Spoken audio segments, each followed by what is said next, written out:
it came like cinnamon, so sweet. Little girls double dutch on the concrete. Maybe sometimes we got it wrong, but it's alright. The more things seem to change, the more they stay the same. Dans cette maison, loin du tumulte, je me suis posé pour faire ce que j'aime le plus au monde, des rencontres. Pour découvrir des itinéraires inspirants. Toutes les victimes de pédophilie, il y a ce rapport à soi où on se dit mais en fait, je suis complice et finalement, je l'ai bien voulu. Il faut faire avec et le dépasser et s'en servir, quoi. Mais ça reste là, hein. On ne pourra jamais l'oublier, jamais, jamais. Mais aussi pour mieux comprendre ces parcours de vie hors du commun, grâce à celles et ceux qui ont aidé mon invité à franchir les obstacles et grandir. Quand on a vécu des choses très dures ou des choses comme ça, on a besoin d'avoir peut-être une armure. Et son armure, c'est sa joie de vivre et tout par moment. Mais c'est son combat sur la vie. Une occasion pour chacun d'entre nous de partager 1001 vies. Mais à cet instant précis, j'ignore encore tout des émotions que je vais vivre ce jour-là. Je m'apprête à rencontrer Andrea Bescon. Andrea est danseuse, comédienne, metteur en scène. Dotée d'une énergie folle, son dernier spectacle Les Chatouilles ou La danse de la colère a été un immense succès. Largement autobiographique, il raconte l'histoire d'une petite fille qui se fait violer à 8 ans pendant 4 longues années. L'insoutenable a frappé la vie d'Andrea. Pourtant, c'est avec grâce, humour et délicatesse qu'elle brise sur scène le silence de son enfance. Une libération, espère-t-elle, car elle le répète sans cesse, cette histoire n'est pas seulement la sienne. C'est avec une grande émotion que je m'apprête à la recevoir.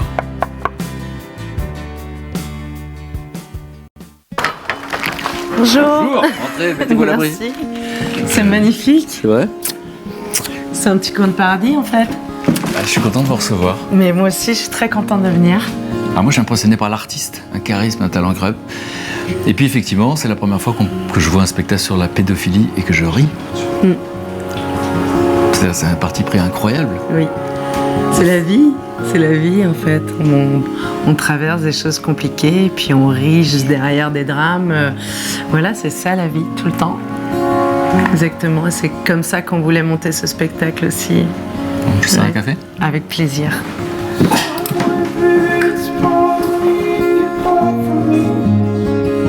Bon, alors, j'ai tellement de trucs à vous dire, je sais pas par quoi commencer. Je voulais lire le pitch, comme on dit, de la pièce. L'histoire raconte 20 ans de la vie d'Odette, qui tente de se reconstruire après avoir été violée pendant des années de 8 à 12 ans par un ami de la famille. Franchement, je me demande si j'aurais été voir le spectacle, en fait, si j'avais juste lu ça. Et c'est exactement l'histoire, évidemment. Après, le pitch, ça a toujours été une vraie prise de tête parce que Les Chatouilles, ça parle évidemment de ces viols, de ce combat d'Odette pour s'en sortir et sublimer cette douleur. Et en même temps, ça ne parle pas que de ça, ça parle de résilience. Ça parle de résilience Donc la résilience, c'est l'idée qu'on peut surmonter même ça. Exactement, même le pire. Sublimer une douleur. Je voulais parler de ça, je voulais parler des douleurs intimes et de la construction en fait d'un enfant qui a eu mal et comment il va arriver à l'âge adulte et comment il va s'en sortir avec tout ça. Bon, on dirait que vous ne parlez pas de vous quand vous dites un enfant, parce qu'effectivement, on dit tout ce qui est personnel est universel et c'est ce que vous avez voulu faire. Exactement, c'est arrivé à tellement de monde. Je vous dirais pas que c'est mon histoire, c'est l'histoire de plein de gens. Voilà, et quand vous dites plein de gens, on va regarder l'extrait quand vous recevez ce Molière. Alors, au-delà de l'émotion, de la récompense de l'artiste, il y a le combat que vous menez, et là vous mettez des mots, et là c'est un coup de poing dans le ventre, parce que vous donnez des chiffres que je ne connaissais pas. Eh oui. On le regarde ? Ouais, je peux bien. Andrea Bescon. Molière du seul en scène pour Les Chatouilles 2 et avec Andrea Bescon. Merci. Je peux pas vous cacher que je le voulais. J'en avais envie, vraiment, pour cette histoire. Je voulais juste dédier ce Molière à toutes les victimes de pédophilie, parce que c'est de ça dont parle ce spectacle. Je voulais vous dire, vous les victimes, qu'il faut que vous marchiez la tête haute, parce que vous avez survécu. Et c'est un bonheur d'avoir survécu à ça. Et en même temps, c'est un énorme combat journalier.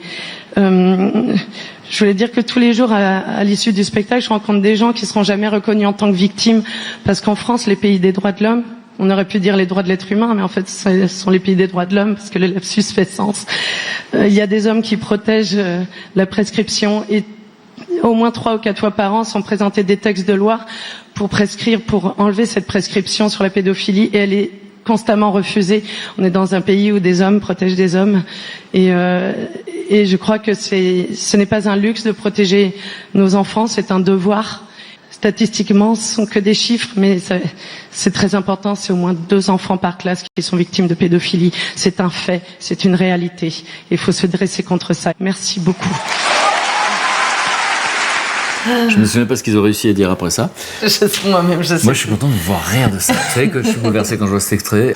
Mais j'ai 1000 questions à vous poser. D'abord, 2 enfants par classe, c'est une statistique évidemment. En fait, 15 à 20% des enfants seront violés une fois dans leur vie. 15 à 20%. Ouais. C'est banal en fait. Donc ça donne une raison à votre présence ici. Oui. Ensuite, ce combat contre la prescription. Rappelez-moi les chiffres en fait. C'est quoi la prescription Alors la prescription, 20 ans après la majorité, on ne peut plus porter plainte quand on a été victime d'un viol. Quand je parle d'un viol, c'est pénétration, donc voilà, sans vous faire de dessin. Après, les attouchements, c'est encore moins. Les attouchements sont quasiment prescrits, je crois que 10 ans après les actes, donc on ne peut quasiment pas porter plainte. Donc pour vous, on protège les pédophiles, on ne protège pas les enfants. Là, oui, il y a un souci. Il y a un laxisme dans ces lois, parce que 20 ans après la majorité, je peux imaginer que quelqu'un de lambda, qui n'a jamais vécu ça, va dire, bon, si la personne n'a pas parlé à 38 ans, si elle n'a pas révélé tout ça, c'est que finalement, tout va bien. Mais en fait, il y a un instinct de survie chez l'enfant violé qui fait qu'il y a une amnésie émotionnelle, et pendant des années, même des décennies, parfois, on peut ne pas parler d'un viol. On peut carrément l'oublier. Et puis ça revient avec, je sais pas, un malaise, une psychothérapie, des flashs. Et le bourreau, le prédateur, je sais pas comment on l'appelle, ce criminel peut continuer. Ah bah oui. Généralement c'est le cas. Et surtout, ils sont, malheureusement, comme c'est une pathologie, c'est une maladie, ils sont dans la plupart du temps complètement récidivistes. Et ils ne s'arrêtent jamais à une victime, en fait. Jamais. C'est jamais existé. Alors vous savez, mon regret, c'est que j'ai vu votre spectacle en vidéo. J'aurais adoré le voir en vrai. À l'époque, c'était au Petit Montparnasse. Exactement. Et là, je vais pouvoir le voir en vrai. C'est le 19 octobre au Théâtre du Châtelet. Exactement, ouais. Et il sera en tournée dans toute la France en janvier. Exactement, à partir de janvier 2017, un peu partout. J'ai une 60aine de dates de janvier à avril. Donc je vais faire vraiment le tour de la France, la Suisse, la Belgique. Bon, en préparant l'entretien, vous avez accepté de me confier quelques photos qui retracent votre parcours pour comprendre qui vous êtes aujourd'hui. Et je me suis permis de les exposer comme ça, vous allez le voir dans l'atelier. Et je vous propose qu'on se retrouve dans le patio. Très bien, je vais aller voir ça. Merci.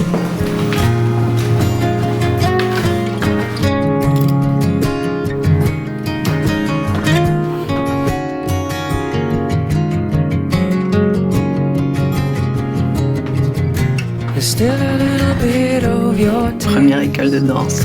In my mouth, still a little bit of you laced with my doubt. It's still a little hard to say what's going on.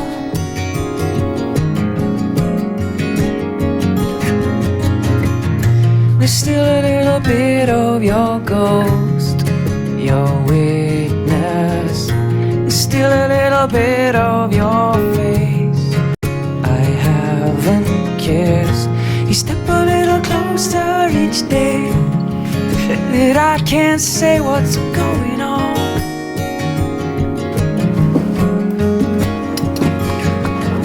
Stones taught me to fly. C'est touchant de voir tout ça.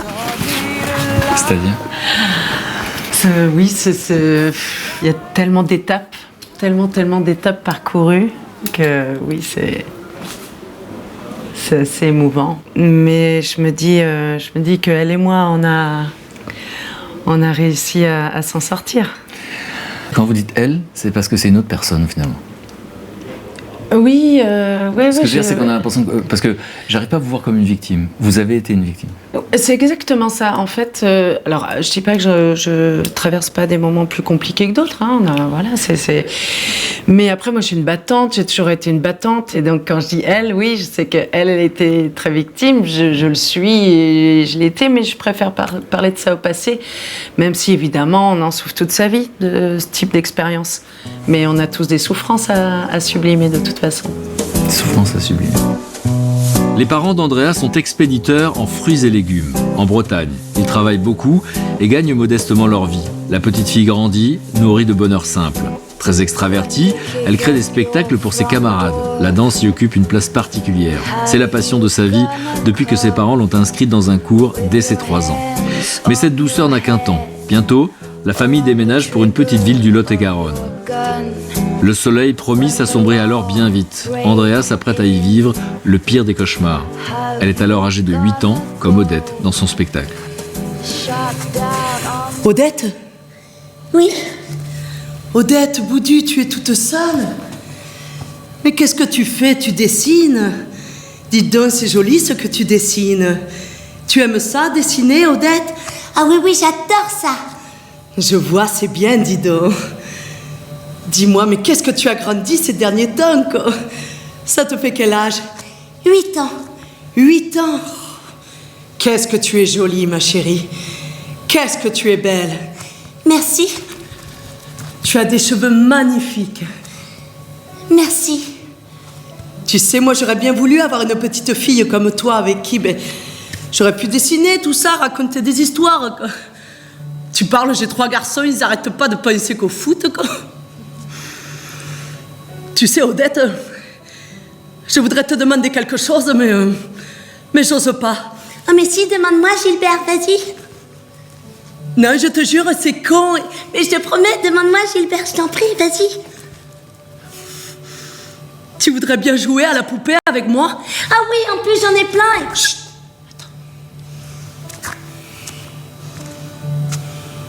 Ce qui est fou, c'est que dans l'inconscient collectif, moi quand j'étais petit, je me rappelle, on me disait n'accepte pas de bonbons, ou n'accepte pas de monter dans la voiture d'un inconnu. Sauf que là, c'est quelqu'un de connu, c'est quelqu'un ami de la famille. C'est 90% des cas, ça se passe dans un cercle proche. Hein, Lui est père de famille, marié. Voilà, quelqu'un de très bien sur tous les domaines, professionnels, humains, investi dans la vie associative, très proche des enfants, évidemment. Il a 3 garçons lui-même. Il a des garçons, plusieurs garçons. Et voilà, je pense qu'il rêve d'avoir une petite fille. En l'occurrence, je suis une jolie petite fille de 8 ans. Et voilà, c'est parfait. La première fois, qu'est-ce qu'il vous dit pour vous entraîner là-dedans? Vous savez, c'est toujours très très flou de toute façon, hein, parce que ça ressort comme ça par flash. Je me souviens de ce terme, hein, c'est pour ça que j'ai intitulé mon spectacle Les Chatouilles, donc c'était vraiment, c'est le terme qu'il utilisait. Donc voilà, mais c'est ces petits moments d'intimité très courts, on a notre secret et je t'aime et tu es belle. Et puis, en fait, la perversion vient aussi beaucoup de la manipulation affective. Même au-delà des actes. Donc, ouais. Vous avez 8 ans, et donc il prépare le terrain, si j'ose dire, parce que finalement c'est une forme de prédateur, il vous met dans une relation de confiance affective. Tout à fait. Vous sentez bien en sa présence. Bien sûr, bien sûr. Donc la chose se fait naturellement. Et à 8 ans, j'ai pas conscience. Je me dis qu'après, c'est quand même très bizarre ce qui se passe et que je suis pas habituée à ça et qu'il y a une douleur physique et que c'est quand même assez étonnant et que c'est forcément pas normal.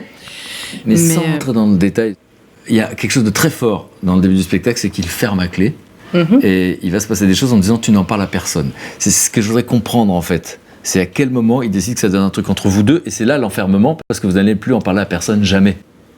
Oui, c'est une intimité, c'est un rapport entre une personne et une autre, et donc il y a rien de malsain à ce moment-là. C'est ça qui est fou. Il vous dit quoi? On va faire quoi? Des chatouilles? Ouais, des chatouilles et tu vas te déshabiller. Dans la pièce, vous dites ouais, je vais jouer à la poupée. Tu dis pas que j'aime jouer à la poupée. Bien sûr. Ça, c'est une métaphore que vous avez utilisée. Oui, c'est quelque chose entre nous. C'est un jeu et tout est fait avec le sourire et avec une vraie volupté et même quelque chose d'assez paternel, en fait.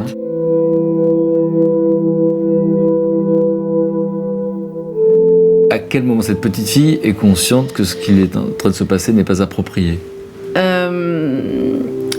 C'est instinctif. Il y a quelque chose qui se fait, qui est vraiment instinctif, c'est qu'on sort de là et on se dit c'est pas normal. Et moi, ça s'est traduit par un mutisme en fait.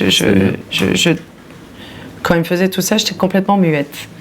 Je me souviens notamment d'une fois, ça se passait dans une chambre où on dormait tous les enfants et j'ai pas pu crier. J'aurais pu crier aisément. Ils étaient en présence des autres. Oui, c'était pendant la nuit, donc les autres dormaient. Bon, il était assez simple de crier, Et vous ne les réveillez pas pour le protéger ? Non, parce que je sais pas. C'est ce mutisme-là. Il y a un moment, tout se fige et on se laisse faire, quoi.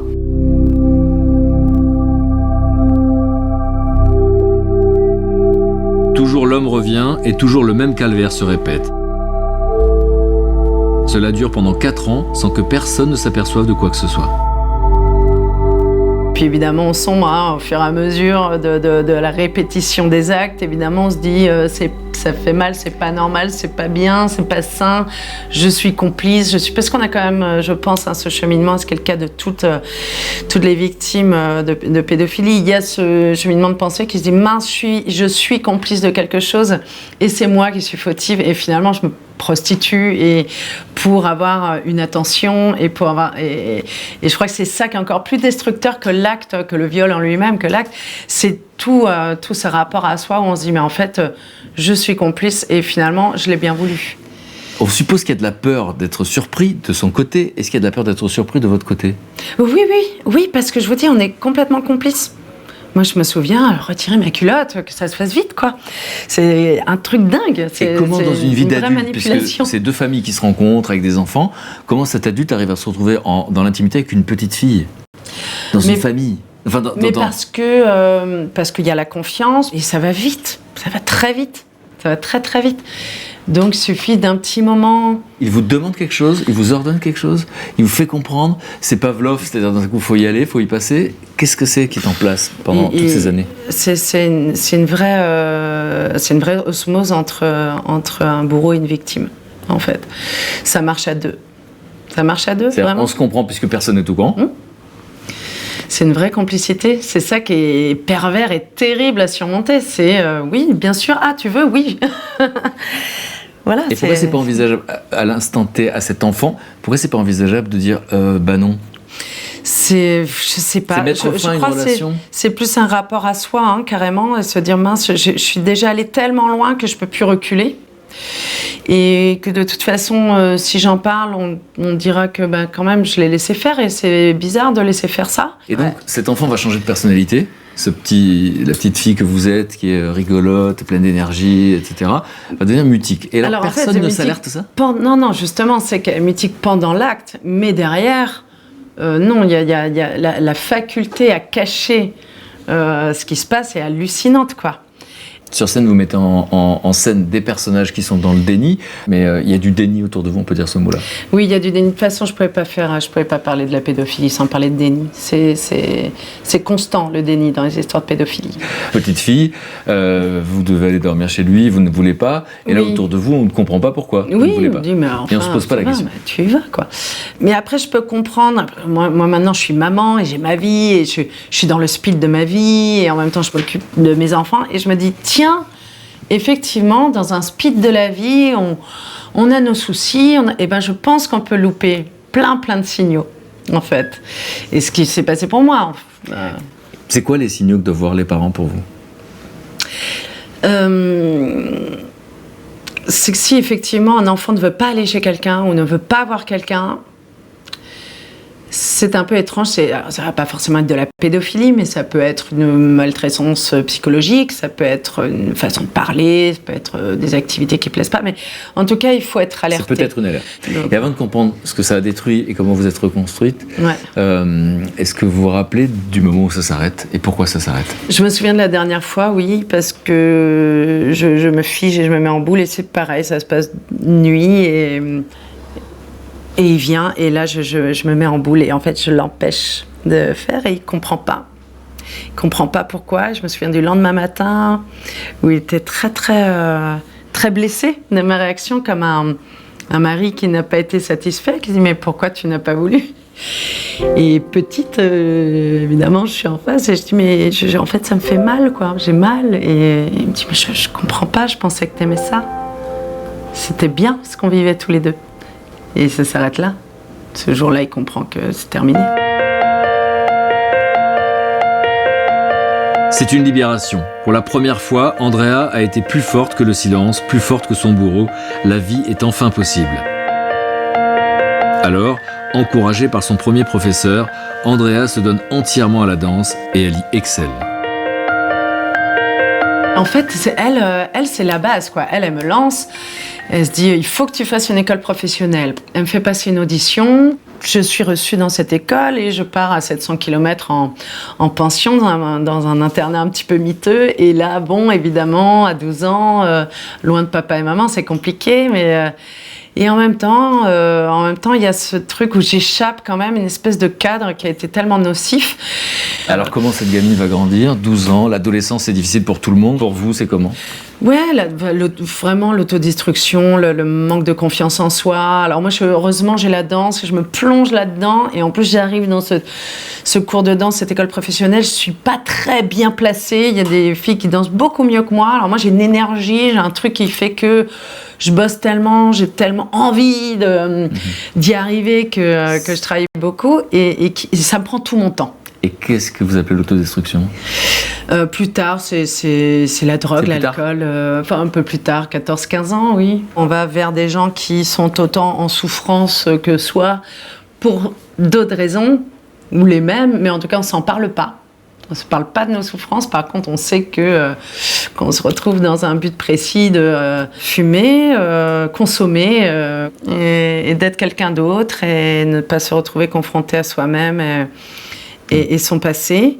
Donc c'est de la fuite, donc il n'y a pas de souffrance pour l'instant. Une énorme fuite en avant, pas vraiment de souffrance encore, non, pas vraiment, c'est assez...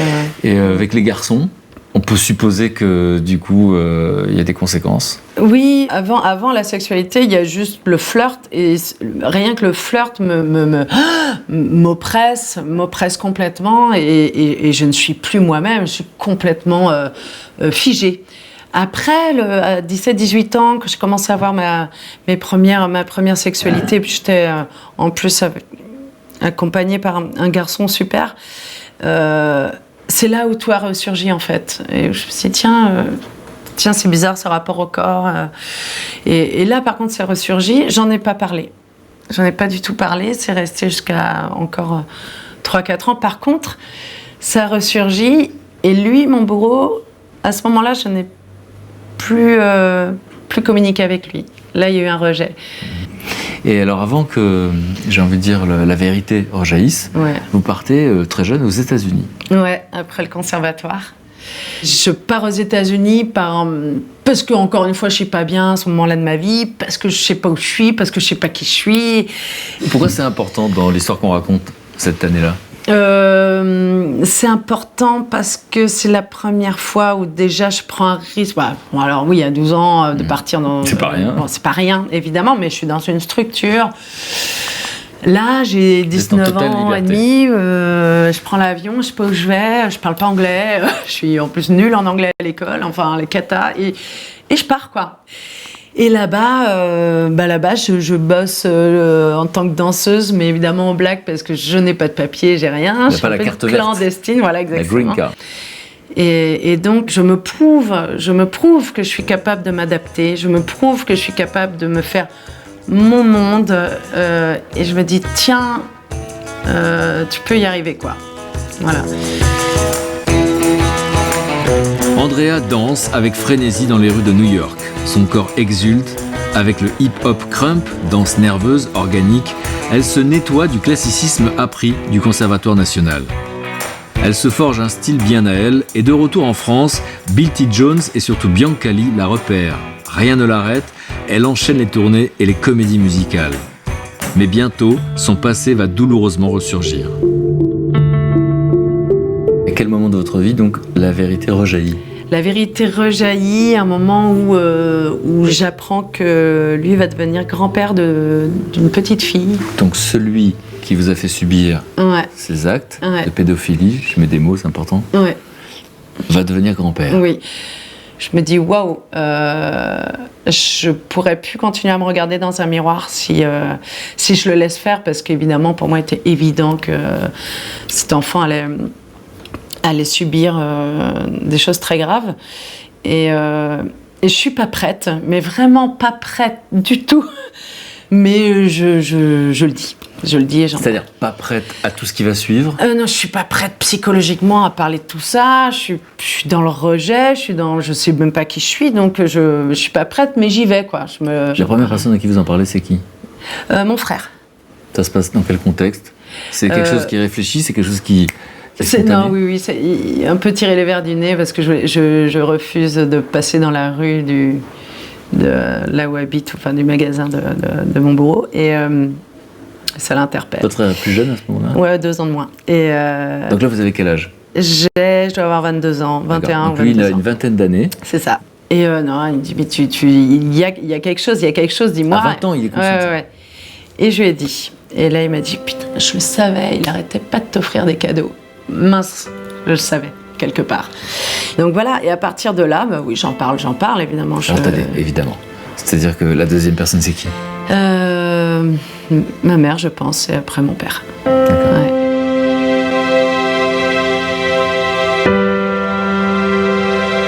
Tout le monde est triste. Ils sont tous tristes, abasourdis. Et tout de suite, je dis que je veux porter plainte, donc, parce que évidemment, mon père a envie de le tuer, mon père va... Ils comprennent pas comment... Enfin voilà, tout le monde reçoit un gros choc, quoi. Donc on va au commissariat et vous êtes seul ou vous êtes accompagné? Je suis avec ma mère.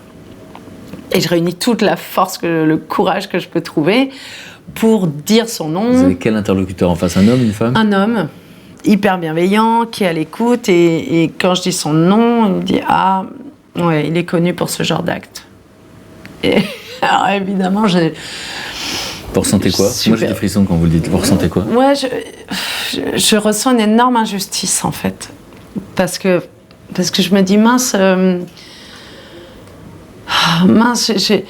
j'ai réuni tout ce courage que je pouvais trouver pour en parler. Et en fait, tout le monde savait déjà que c'était un pédophile. Et il est dehors et il est dans une association sportive avec des enfants. Je ressens une énorme injustice, beaucoup de colère. Après, dans un second temps, je ressens un soulagement parce que je me dis, je suis pas seule, je n'affabule pas, je ne suis pas une menteuse, je sais ce qui m'est arrivé, parce que c'est arrivé à d'autres. Donc voilà, donc il y a ces deux sentiments très Et la réaction ambigus. du fonctionnaire, enfin du gendarme, à ce moment-là, il vous explique pourquoi il est en liberté? Oui, parce qu'en fait, les plaintes qui avaient été déposées contre ce monsieur n'étaient que des plaintes d'attouchement, et qu'il y avait prescription, parce que les attouchements, c'est 10 ans après l'acte. Donc 10 ans après l'acte, c'est-à-dire qu'un enfant de 6 ans, à partir de 16 ans, ne peut plus en parler? Exactement. Enfin, s'il en parle... N'est pas reconnu en tant que victime. Ça paraît fou quand vous le dites. Bah ouais, en donc tant il que vous victime. dit, il y avait prescription, et en ce qui vous concerne, Il n'y a pas prescription parce qu'il y a viol. Et que j'ai 22 ans et que ça m'est arrivé à partir de 8 ans. Quand et il y a comme viol, c'est c'est combien de temps 20 ans après la majorité. 20 ans Jusqu'à après l'âge la de 38 ans, on peut porter plainte. Donc lui, quelle est la réaction? Vous vous rappelez de la réaction de la personne qui est en face de vous? Oui, il est... Là, c'est pareil, il a deux réactions. Et il est triste pour moi et très compatissant. Et en même temps, soulagé qu'enfin, il y a un vrai cas où on peut amener cette personne en cour d'assises. Le bourreau d'Andrea est arrêté, il avoue tout, il ne ressortira plus. Le procès a eu lieu 2 années plus tard. Alors le procès, ça veut dire qu'il faut que vous racontiez devant la justice, devant le bourreau, devant votre famille et devant des inconnus ce que vous avez subi. Et un procès demande des détails. Ouais, tout à fait. Après, c'était peut-être une erreur. Moi, j'ai minimisé vraiment les choses. C'est-à-dire que, oui, pour protéger mes parents qui étaient là, j'avais pas envie qu'ils entendent des choses trop sordides. Maintenant, j'ai parlé juste de ce qu'il fallait pour qu'ils pour qu'il soit incarcéré et qu'il ait une peine de prison. Quel souvenir vous avez de ce procès ? C'est compliqué. C'est compliqué parce qu'on ne contrôle pas tout, même en tant que victime. Et à la limite, normalement, on devrait être plus enrobé. En fait, c'est vous qui êtes la victime. Donc. Mais même à ce moment-là, il y a des psychologues qui viennent et qui... Je me souviens d'une psy qui a jugé la manière dont mes parents m'avaient élevée et pourquoi j'étais une victime potentielle comme ça et pourquoi je pouvais avoir cette faiblesse. Et c'était terrible. Donc ils deviennent accusés. Oui, c'était horrible, c'était horrible. Qu'est-ce que lui va dire au procès ? Lui, il va se justifier ? Oui, il va se justifier, il va dire que lui aussi a subi des choses difficiles et puis il va demander pardon. Il demande pardon à mes parents surtout, en fait. Il va dire je pensais pas te faire du mal, je pensais que t'aimais ça, je pensais... et puis c'était pas si grave, on s'entendait bien, toi et moi. Et la justice décide donc ? La justice décide de le condamner à 10 ans de prison, ferme. Je crois qu'il en aura fait 7. D'accord. Qu'est-ce que vous ressentez au moment du verdict ? Je me dis qu'au moins la lumière était faite sur lui et que dorénavant les gens vont se méfier et qu'a priori il ne fera plus de mal à un enfant.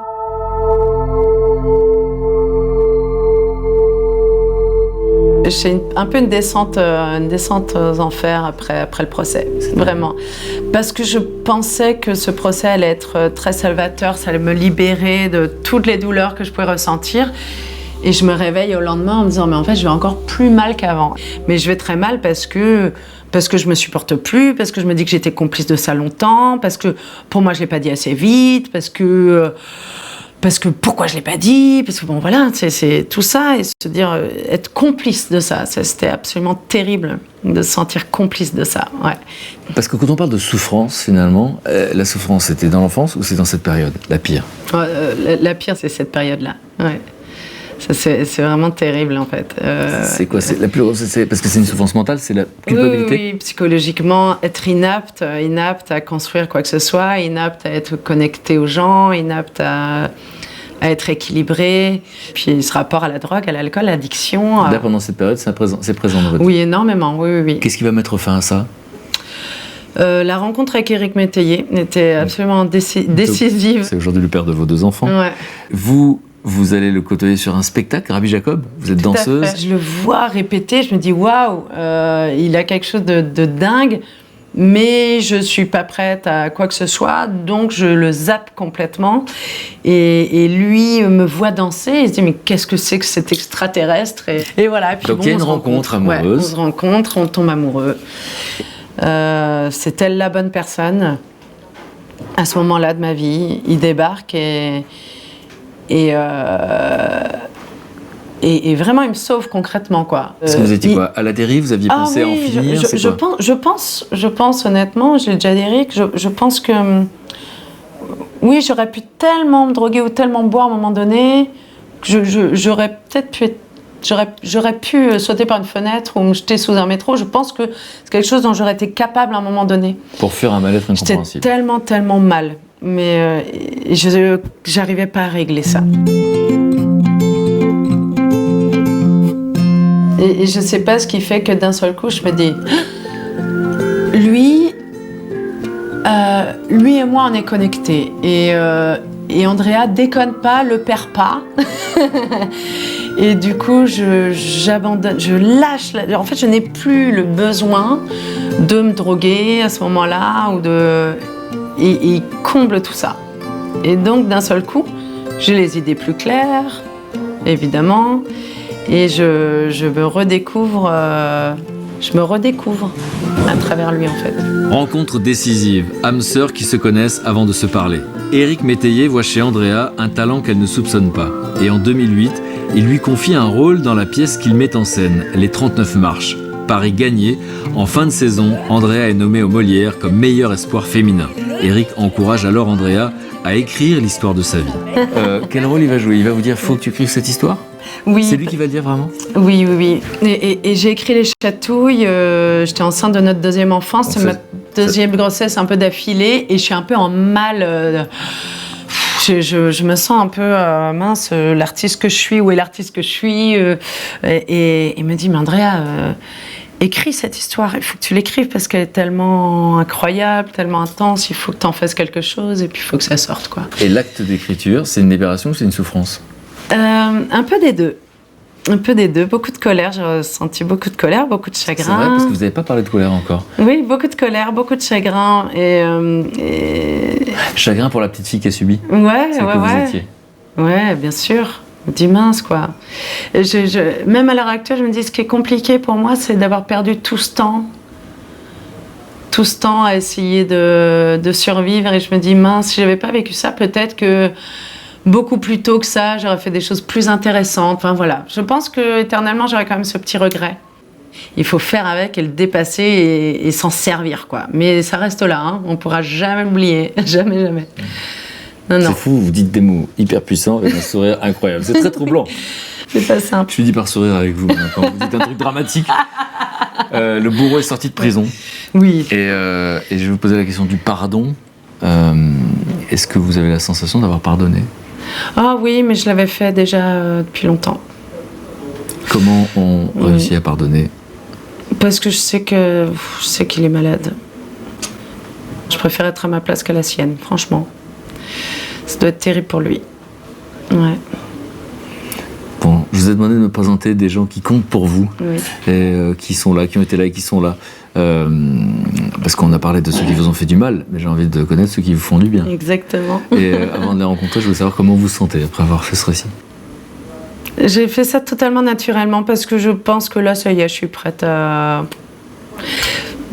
Finalement, en parler plus aisément du fait d'avoir vécu ce spectacle et d'avoir vécu toute cette période. Et je suis contente de l'avoir partagé avec vous. Merci. Merci pour la confiance. Merci. De rien. On va les accueillir. Ouais. Pour moi, ces vies restent des énigmes. Lorsque des invités comme Andrea racontent leur parcours accidenté, ils paraissent s'en sortir facilement. Un mystère demeure. Comment s'échappe-t-on du pire? C'est pour tenter de répondre à cette question que j'ai voulu aujourd'hui rencontrer les proches d'Andrea. Installez-vous, Andrea, Eric, C'est magnifique. Damien. C'est vrai? Sublime. Non, c'est vrai, c'est extraordinaire. J'ai du mal à imaginer où on est exactement. Mais C'est vrai. Ah non, c'est sublime. On est loin du tumulte. Ah, exactement, oui, ça, c'est sûr. Qu'est-ce que vous vous servez ou qu'est-ce que je vous sers? Je vous laisse faire comme à la maison. alors, à la Jus maison. d'orange, jus de pomme, infusion au gingembre que je vous conseille. Ah, bah c'est bon. Voilà. C'est super. Ça, c'est top. Allez-y, je vous laisse vous servir. Donc, je te. Voilà. Alors, bon, l'un et l'autre, vous Merci beaucoup. n'avez pas assisté à notre entretien, mais vous savez de quoi on a parlé. Et il se trouve que Andrea a fait un spectacle extraordinaire, on va en parler. Quand je dis extraordinaire, c'est au sens étymologique. C'est-à-dire que c'est une histoire forte, ça aurait pu être autre chose. J'ai à la fois quelqu'un qui vient de parler de son expérience, où elle a été victime, de comment elle s'en sort, de comment elle aide les gens. Et puis j'ai quelqu'un qui a transformé ça, parce que c'est une incroyable artiste. On a mille choses à se dire. Damien, vous l'avez connu adolescent, Oui. en pension. Vous faisiez Alors, de la danse tous les deux. Est-ce que vous pouvez me dire d'abord pourquoi vous aviez envie de lui dire merci? Parce que moi je vous ai dit, voilà, vous m'avez parlé des gens qui vous ont détruit, je voudrais que vous me présentiez des gens qui vous font du bien. Vous avez pensé à Damien? Damien, oui, merci parce que tu es dans ma vie depuis tellement longtemps, tu me supportes depuis longtemps. Non, et puis quand on s'est rencontrés avec Damien au conservatoire, on était deux beaux paumés quand même. Deux beaux paumés, chacun dans ses douleurs, et on s'est connectés là-dessus, dans nos douleurs différentes, et on s'est aidés. Après, on a pris nos chemins, mais en tout cas, on n'a jamais perdu l'essence de l'humanité qui nous rassemble tous les deux. Parce qu'il vous a connu au moment où tout ça était dans le silence, hein?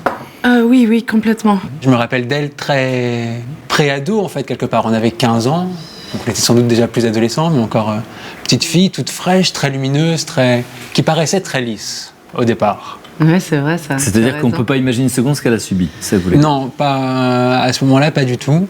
Mais sur la première année, il y a déjà eu un énorme changement. C'est pile au moment où j'ai commencé à avoir une sexualité, où tout est ressorti en fait. Et donc finalement, à ce moment-là, vous ignorez ce qu'elle a vécu, vous êtes amis, vous êtes connectés, et vous pensez que vous vous retrouvez sur quoi finalement?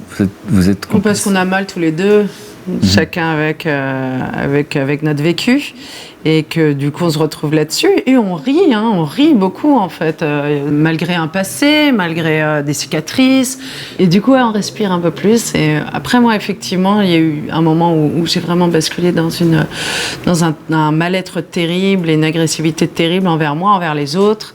Et ça, tu as vécu ça, oui, complètement. Enfin, je l'ai vu. Ouais. Mais ça n'a pas été contre moi du tout, toi, jamais. Non. Mais là-dedans que vous êtes dans un instinct de... Vous avez envie d'aider, vous vous sentez impuissant, ou vous voyez pas le truc passer? Non, mais de toute façon, moi je crois qu'on c'est pas pour rien qu'on s'est retrouvé dans la danse. Hein. C'est le moyen d'exprimer plein de choses sans que les gens comprennent trop. Donc on balance plein de choses. Attendez, la phrase, elle est incroyable. C'est le moyen d'exprimer plein de choses sans que les gens comprennent trop. Ouais. Non, parce que sur scène, il y a beaucoup ça. Il y a beaucoup de scènes comme ça où elle exprime des choses. Et puis on se donne aussi, entre nous, beaucoup d'affection à part ça. On s'exprime pas forcément très bien avec les mots. Alors, Éric Métayer, donc j'ai envie de parler de votre papa parce qu'Alex Métayer m'a beaucoup fait rire. Et donc comédien, non mais c'est important, comédien, auteur, metteur en scène. Et c'est vrai qu'on vous associe à la comédie, d'accord? Quand je pense à votre Moi-même aussi, je m'associe à la aussi. comédie. Donc un pouvoir comique, et puis surtout je vous ai vu au théâtre, me faire rire plein de gens. Alors c'est quoi la rencontre? Rabbi Jacob, énorme spectacle, Palais des Congrès, donc on est dans la préparation. Énorme vide. Oui, mais ça c'est... Ah oui, bon, mais je trouve ça bizarre que vous reteniez ça, parce que moi je pense au travail. Mais, Ouais. Non, mais c'est pas grave. Bon, On a à ce rencontré moment-là précis de l'histoire, on le sait pas. Non. Au moment où vous vous rencontrez, on le sait pas. Comment ça se passe? Il y a eu une journée, un jour où ils ont voulu montrer un petit peu notre travail. Je pense que c'est une façon de se faire connaître, de se réunir pour la première fois. Je tourne la tête et je vois 30 danseurs en train de danser. Et au milieu de ces 30 danseurs, je vois une seule personne qui était dans un état qui ne correspondait pas à des répétitions. C'est-à-dire C'est qu'elle était en représentation, il y avait personne. Il y avait, je pense que on aurait fait une représentation à Vegas pour, je sais pas, le gratin. Et elle était tellement dedans, et c'était lumineux. C'était un soleil de ce que je voyais. Et vraiment, j'ai fait, mais c'est qui ça? C'est qui cette énergie? C'est même pas quelle est cette femme que je trouve jolie ou pas. C'est quoi cette énergie? Et donc, je veux savoir pourquoi vous vouliez lui dire merci. Parce qu'il est l'homme de votre vie, le père de 2 enfants. Vous en avez beaucoup parlé, mais il est là. Eric, c'est le maillon principal de ma vie, quoi. C'est juste dans cette chaîne de ma vie où je suis... d'un seul coup, Eric, il arrive dans ma vie et c'est la paix, en fait. Et donc, évidemment, je peux que te remercier pour ça, parce que Eric arrive et d'un seul coup, il comble ce vide affectif que je ressens au quotidien, et par sa force, sa personnalité, sa générosité et son amour, arrive à me dire sur un moment donné, écoute, voilà, il n'y a plus besoin t'as plus besoin d'avoir mal, je suis là, en fait. Et c'est vrai qu'il m'a pris par la main. C'était vraiment une vraie bouée de sauvetage à un moment donné de mon parcours. Et puis voilà, après on a construit ensemble des choses merveilleuses. Et je suis très fière de ça. Et donc évidemment, je peux que remercier Eric. C'est quelqu'un qui a changé ma vie, qui a changé aussi un petit peu ma perception de moi-même. Quand est-ce que cet homme et cette femme qui se rencontrent vont se raconter leur histoire? À quel moment de votre histoire vous allez connaître ce qu'elle a vécu? Au départ, j'ai pas connu. J'ai compris et senti une souffrance. Au tout début où on a été ensemble. Et elle, pour dormir, par exemple, c'était quelque chose, je pense que c'était une telle angoisse de dormir. Et quand on rentrait, ça me faisait rire, parce qu'on rentrait et je voyais, elle faisait et je la voyais ouvrir son portable. Je dis, tu fais quoi là? Je regarde un film là. C'est-à-dire ne pas aller dormir. Mais il fallait tomber. Ne pas me retrouver avec moi-même. Ne pas avoir ce temps où on se couche un moment et on se retrouve avec soi. C'était pas possible. Il fallait que je m'abrutisse. Il fallait que je m'anesthésie. Donc je comprenais pas l'histoire, mais je voyais vraiment un énorme malaise. Et puis des moments d'énorme violence. Alors des violences, des disputes ou violences? Ah non, des violences d'elle sur des choses. Tout d'un coup, ça partait. Des colères sur des sujets. Oui, ça partait sur rien. C'était une nécessité de lâcher. Et puis cette chose aussi de se dire je suis rien, je vois pas l'intérêt. Un dénigrement, un Pourquoi on autodénigrement. s'intéresse à moi là? C'est quoi le truc? Donc ça fait quand même pas mal d'infos, mais à ce moment-là, vous ne connaissez pas l'histoire. Pauvre Réa. Non, je la connaissais pas. Et d'ailleurs, c'est très intéressant parce que vous savez que plein d'hommes dans votre situation, avant de connaître l'histoire, on verra après, peuvent se dire waouh, la fille elle est perturbée. Ça arrive dans l'existence, pas vous. Non, parce que je voyais enfin, c'est une sensation, hein, c'est qu'une sensation. Je voyais une solitude terrible. Et alors, à quel moment vous racontez l'histoire? À quel moment vous entendez? Vous vous rappelez du moment où vous entendez l'histoire? Je sais plus. Non, elle m'a pas raconté l'histoire. Le mot qu'elle dit sur scène quand elle reçoit un Molière, elle dit le mot pédophilie, c'est son combat d'aujourd'hui. Ce mot-là, vous ne l'avez pas entendu? Non, je l'ai entendu très rarement, très tardivement. Et c'est drôle aussi parce que je pense que c'est quelque chose dans la vie de tout le monde. Je pense que je l'ai occulté. J'ai occulté le moment où elle me l'a dit. Le vrai moment. Et si vous ne vous rappelez pas du moment, vous vous rappelez en tout cas de la sensation. Ah, de la sensation, oui. C'est quoi la sensation? Qu'est-ce que vous dites dans votre tête? Je me suis dit deux choses. Je me suis dit une chose qui est liée à un film de Bellon, qui était L'amour violé, qui est un film très ancien, où elle annonce à son compagnon qu'elle s'est fait violer par 3 gars, machin, et où le gars part dans une rage noire en tapant dans les murs et en faisant machin et trucs. Et j'ai fait, oh là, non, c'est pas ça. C'est pas ta souffrance, c'est la sienne. Donc, t'as pas à souffrir comme si on t'avait, toi, soit simplement en empathie avec ce qu'elle ressent et l'accompagner là-dedans, mais surtout ne rentre pas dans « Oh l'enfoiré, le sale !» Parce que non, ça n'a rien à voir. C'est pas... Qu'est-ce qu'il y a là-dedans? Ça, c'est la première chose. Ouais. Et la deuxième chose, j'ai vraiment eu la sensation d'être à l'intérieur d'Andrea et de voir une petite fille qui est en train de pleurer. C'est-à-dire, vous aviez une adulte qui racontait?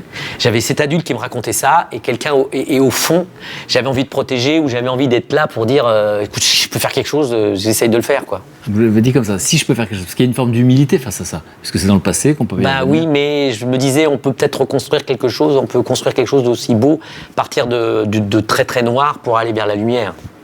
Qu'est-ce qui va vous pousser à lui dire d'écrire? Une chose totalement, je dirais, basique, professionnelle, c'est elle est enceinte, elle tourne en rond, et j'ai dit surtout, et ça c'est une phrase que j'ai souvent dit pour moi, voilà, dit n'attends rien de personne, crée, fais tes choses, avance, les gens ne viendront pas te chercher. Ou s'ils viennent te chercher, c'est un plus, mais c'est pas le propos, il faut qu'il y ait toute seule. N'attends rien. Ça marche pas que pour les comédiens, ça marche pour pour tout le monde. N'attends rien. Donc j'ai dit, écoute, voilà, maintenant, elle m'avait raconté ce démarrage.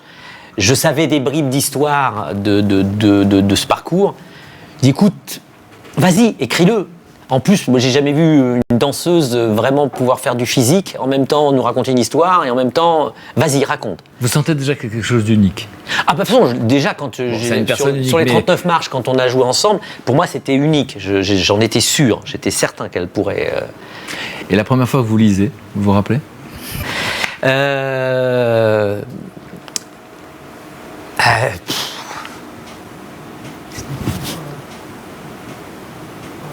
C'était dur. C'est dur parce qu'il n'y avait pas le comique. J'ai fait bon. Et puis surtout parce que je me suis pris dans la gueule des choses. Ce qu'on en parlait tout à l'heure avec Damien, mais je disais, il y a des moments où les gens ne percutent pas. Si on parle de pédophilie, d'attouchement, pareil, c'est un mot. Oh, oui, toi attouchement, alors. c'est Voilà. un mot pas violent. C'est ça. Voilà, c'est boudoudou, la main sur le visage, et puis on fait, bon, attends, faut pas exagérer. Bon, d'accord, c'est vrai, il l'a regardé, il a pris la petite comme ça. Enfin, c'est un attouchement. Et quand tout d'un coup vous lisez le texte, là, vous faites, ouais, ben ça y est, on a Ça les s'appelle billes. du viol. Ça s'appelle du viol. Là, non, évidemment. Et quand vous lisez ça, et qu'en plus c'est la femme que vous aimez, là, c'est vrai qu'il faut un moment pour vous remettre. Et encore une fois, vous faites, arrête. Ça va, t'es quoi? T'es en train de faire, ah, qu'est-ce que je souffre? Et il y a quelqu'un qui a souffert de 150 fois plus que vous. Est-ce que vous avez le souvenir qu'il a craqué devant vous? Parce que là, c'est compliqué et je m'en veux de parler de ça du coup. Mais où est-ce que vous avez craqué sans qu'elle le voie? Non, elle n'a pas craqué devant moi parce qu'en plus, j'ai envoyé ce récit à Eric et j'étais loin, j'étais pas à Paris. Donc il l'a lu, j'étais pas là. C'est pas par hasard, j'imagine. Non, c'est pas par hasard tout ça. Le pitch de départ, c'est que moi, je l'ai pas vu à l'époque. Au Petit Montparnasse, je serais heureux d'être le 19 octobre au Châtelet. vraiment. Et je l'ai vu en vidéo. Et je crois que si j'avais vu le pitch, comme on dit, l'histoire d'une jeune fille violée entre 8 et 12 ans qui essaie de se reconstruire, je ne sais pas si je serais allé le voir. Oui, c'est sûr. Et qu'est-ce que vous avez essayé d'apporter pour que ça soit audible et qu'on puisse l'entendre? On a voulu apporter quelque chose qui était de l'ordre de ce qu'est la vie. La vie, on n'est pas que dans la souffrance, on est même... c'est un peu le truc, hein, je me casse la gueule dans l'escalier là, je vais me faire très très mal. Peut-être que vous allez faire, oh là là, la gamelle qui s'est prise, ça va vous faire sourire. Et puis en même temps, si on revoit la scène, on va faire, quand même, il s'est fait mal. Ouais, puis la nature humaine aussi, et la compréhension des gens les uns envers les autres, c'est drôle, c'est un peu pathétique. C'est ça, parce que quand je dis, voilà, c'est sur la pédophilie, et on rigole, évidemment qu'on n'occulte pas la souffrance, évidemment qu'on ne rit jamais de ce que vit cette jeune fille, c'est par contre les gens autour qui sont un peu ridicules. Parce qu'ils passent à côté, parce qu'il y a des quiproquos, parce qu'il y a des incompréhensions, parce que chacun est dans son monde, en fait, c'est ça que je comprends, non? Oui, c'est ça. Tout le monde est dans son monde. Et chacun a son combat, sa vie. Ce spectacle est aussi sur la violence humaine, sur la nature humaine et l'incompréhension, les malentendus, les quiproquos. Et donc ça en devient drôle, il y a des choses drôles. Alors, forcément. Je crois savoir d'où il vient ce titre, parce que vous avez dit que c'est une expression que ce pédophile, donc ce prédateur, ce bourreau, ce criminel, parce que c'est un crime, employé, les chatouilles, pour minimiser. Et finalement, ça vous a servi de titre aussi parce que ça minimise, finalement, les chatouilles ou la danse de la colère. Oui, c'est ça. Ouais. Et vous avez hésité ou c'est venu naturellement? Non, c'est venu naturellement comme ça. Première fois que vous avez entendu parler de l'histoire, c'est quoi? C'est en voyant la pièce, en lisant le texte? Je crois qu'un peu comme Eric, on l'a évoqué par bribes un petit peu. Et puis après, j'ai lu la pièce. Moi, je suis pas l'amoureux, donc c'est beaucoup plus simple quand même. Moi, il y a quand même... Non, mais l'idée que c'est chouette parce que ça va de l'avant. Plutôt que d'avoir peur d'écrire, Andrea me disait j'écris, mais je sais pas forcément écrire, mais je mets des phrases, on verra ce que ça donne. Après, on travaillera le style, on verra comment ce sera des dialogues, comment ce sera tout ça. Pour le moment, je fais. Et on verra comment on gérera cette matière. Mais non, c'est assez affreux de dire ça, mais c'est assez chouette en fait, une fois que j'ai lu. Donc il y avait quelque chose de c'est ça, ce qui est fort dans ce que vous dites, c'est se reconstruire non pas contre, mais avec. Ouais, c'est ça que je retiens, hein, et qui marche pour toutes les souffrances finalement. Ouais. La maternité m'a beaucoup aidée. Alors quel genre de maman elle est? Mais Andrea... Andrea, et je pense que je sais pas, je connais pas les autres figures malheureusement de victimes, mais ça amène un avantage et un inconvénient. C'est-à-dire que c'est quelqu'un qui veut être parfait dans tout. Je suis la meilleure comédienne, je vais être la meilleure danseuse, je vais être la meilleure maman, je vais être la meilleure amie, je vais être la meilleure. Il faut absolument tout. Mais je pense que c'est en rapport à j'ai besoin qu'on m'aime. Le problème étant que le curseur a été mis tellement bas dans la valeur de soi, que on a l'impression qu'il faut mettre le curseur très très haut pour qu'il y ait un petit intérêt. Et pareil, donc en tant que mère, c'est la même chose. C'est que il faut que ce soit parfait, que les trucs soient dans le goûter, c'est exactement le goûter. S'il manque un truc, c'est l'horreur parce qu'ils vont pas m'aimer. Évidemment, j'ai pas pensé à eux. J'ai mis qu'une seule compote. Comment mes enfants peuvent-ils m'aimer? Non, mais j'exagère parce que c'est toujours une façon. Mais comme ça, vous comprenez. Voilà. Mais c'est vrai que c'est ce rapport-là, c'est le rapport à j'ai besoin que tout soit toujours plus fort, plus haut que les autres, parce que on m'a tellement dénigré que si je ne suis pas à cette hauteur-là, ma valeur est en dessous. Qu'est-ce que vous auriez envie que je retienne d'Andrea, que vous connaissez? Moi, c'est l'activité. Parce qu'on parlait de justement le succès des chatouilles ou peu importe, mais tous les matins, elle était en train de lever les gamins et de faire le petit-déj. Elle est en train de travailler sur l'autre pièce en même temps. Même si elle doute et qu'elle a une faible estime d'elle, le Molière ou le succès, elle le veut. Et elle se dit, ok, j'ai pas forcément confiance en moi, donc je bosse et je lâcherai pas. Et si je l'ai pas, après, ce sera un autre problème. Mais il y a des objectifs qui sont tenus et c'est ce côté-là, c'est cette activité toujours hyper intense.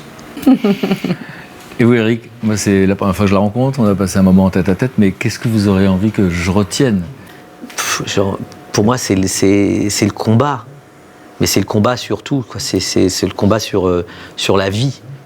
Mais pas que sur sa problématique. C'est quelqu'un qui combat, qui combat tout ce qui peut être qui peut ternir ou elle la bouffe, quoi. Elle bouffe la vie. Bon, je pense que vous allez adorer mes camarades parce que vous m'avez présenté des gens qui comptent et je voudrais vous présenter à mon tour des gens qui comptent pour moi. En plus, ils nous ont préparé à déjeuner, c'est super. Et j'espère que c'est super. En fait, je sais pas.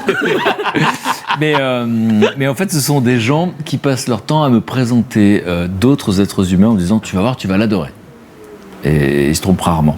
Donc j'espère que ça va vous plaire, j'espère que vous allez comprendre pourquoi je les adore. Okay, je vous laisse un peu entre vous et je vais voir où on en est au niveau du repas. Ok, à tout de suite. Oui. Je vais reprendre du gingembre. Vas-y, je te sers. Super.